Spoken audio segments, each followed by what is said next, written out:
আসসালামু আলাইকুম ওয়া রাহমাতুল্লাহি ওয়া বারাকাতুহু।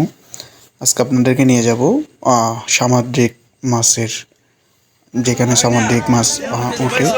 ওই যে সামুদ্রিক থেকে যে মাছগুলো আসে, ট্রলার নিয়ে আসে ওখানে। এটা হচ্ছে সামুদ্রিক টুকটা মাছ যেগুলো বলে ওটা। এটা হচ্ছে ইলিশ, সামুদ্রিক ইলিশ। এটা পোয়া মাছ, এটাও ইলিশ মাছ।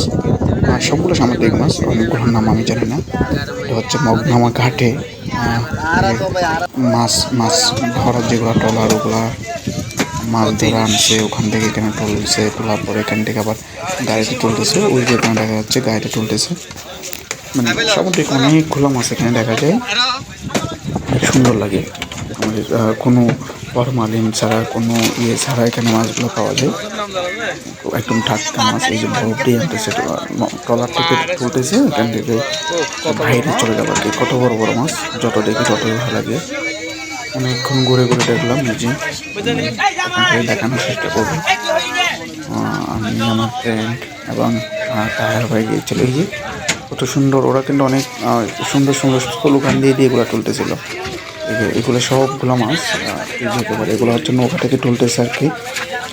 নৌকা থেকে তুলে এখানে রাখতেছে, এখানে আবার পিকিং করে এগুলো মুক্ত সেলাই করে, এরপরে গাড়িতে তুলে গাড়িতে করে বাইরে একটা স্যাম্পল দিয়েছে যে এটা এই ধরনের মাছ। এটা টেনে নিয়ে যাচ্ছে নৌকায়, যেখান থেকে এগুলো তুলতেছে।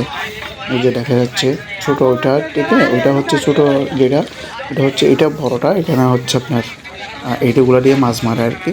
আর যেটা ছোটো আছে ওইটা হচ্ছে মাছ নদী থেকে মাছগুলো নিয়ে আসে, নিয়ে এসে এখানে নিয়ে আসে, এখান থেকে আবার বিভিন্ন জায়গায়, দেশের বিভিন্ন জায়গায় চলে যায়। একদম টাটকা মাছ। আপনাদের আসলে আগে কখনো দেখছেন কিনা জানি না। এই যে আমি হাতে ধরে দেখানোর চেষ্টা করতেছি। অনেক সুন্দর লাগে মাছগুলো ধরতেও। অনেক বড় বড় মাছ দেখা যায় মাঝে মধ্যে এখানে, কিন্তু ও একেবারে মানে এই যে এই মাছটা দেখবেন, অনেক বড় একটা মাছ। এই মাছ ওই ড্রামটা হচ্ছে বড় বড় মাছের। অনেক বৈরী আবহাওয়া ছিল আজকে অনেকটা, যার কারণে ট্রলার একজনে বললো, যেমন এই ট্রলারটা আমি জিজ্ঞেস করছি